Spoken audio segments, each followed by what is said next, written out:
I'm happy to be here and to share some time with you. I apologize for my English. That is terrible, but is what it is. So I have to say something. Yes, if you can, about this program we are going to see this so now this we afternoon. see. Yeah.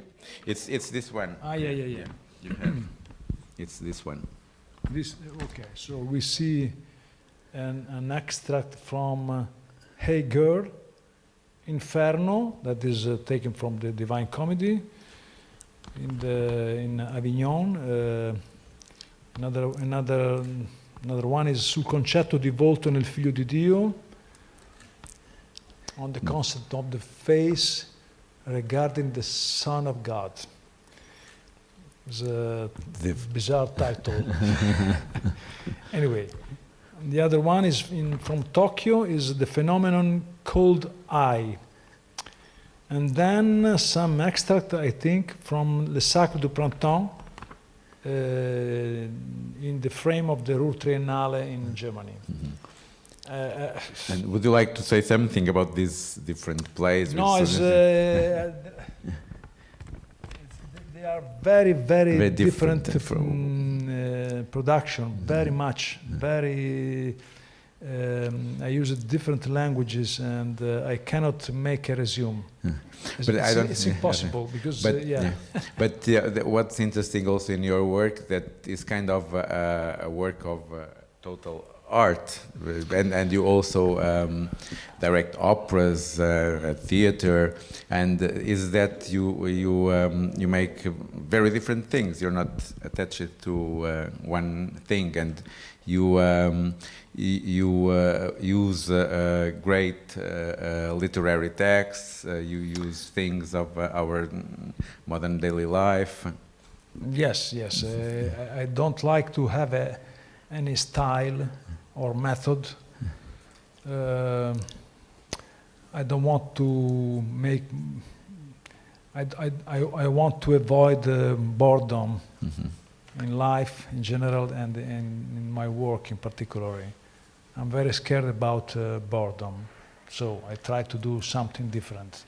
And when you, for instance, you were saying that now you're doing in different places in Europe different works and how do you organize that with? So you're traveling, you're organizing so the plays that are being shown in different countries, in different towns, in different theaters, and the new creations you have in your mind. Yeah.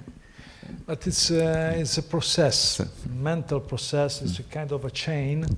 So one thing is able to generate the next one, even is completely different in terms of form and languages involved. So I work very often in opera, but also in theater. Normally, I don't work in theater coming from literature. It's not. But you use literary pieces to work on. Yeah, exactly. It's not a spoken theater in which the text is the main.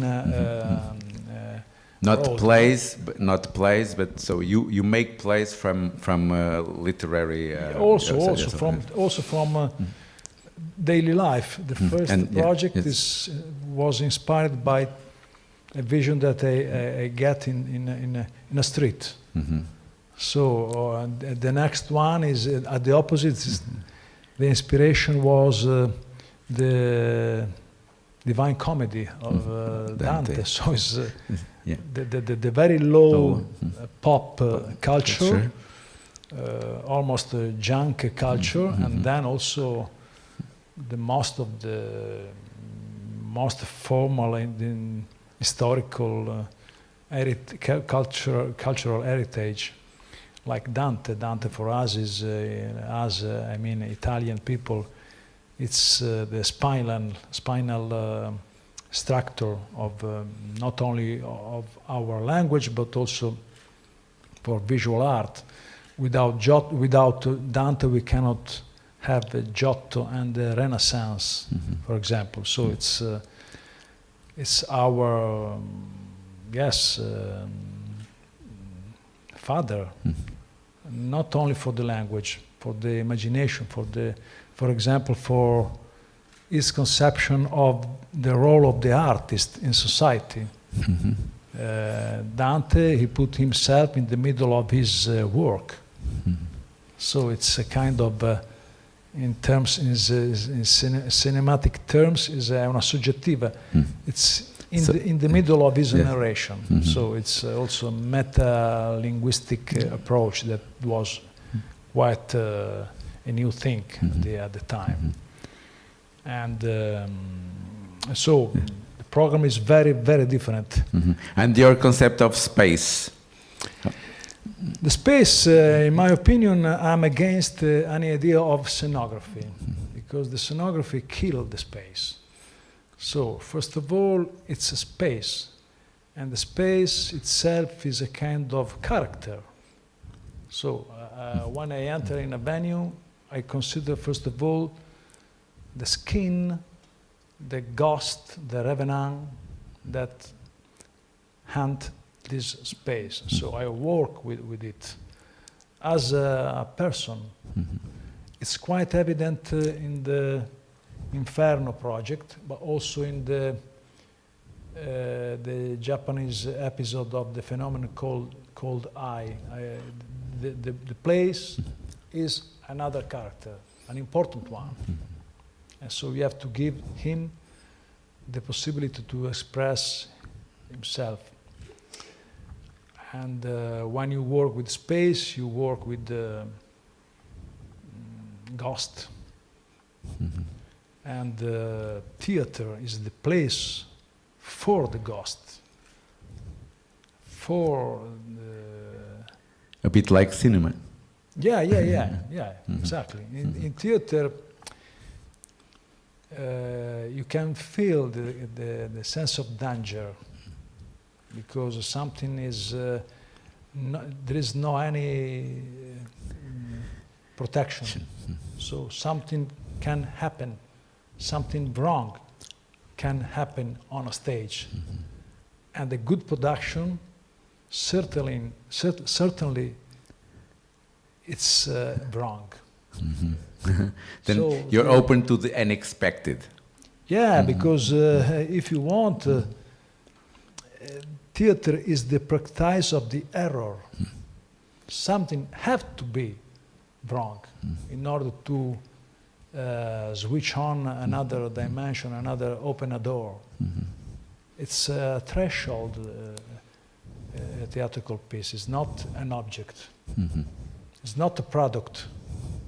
It's just an experience that doesn't belong to the artist. It's an experience for the spectator. So the spectator is, in a way, the king. It's not anymore, the artist is not anymore the main role.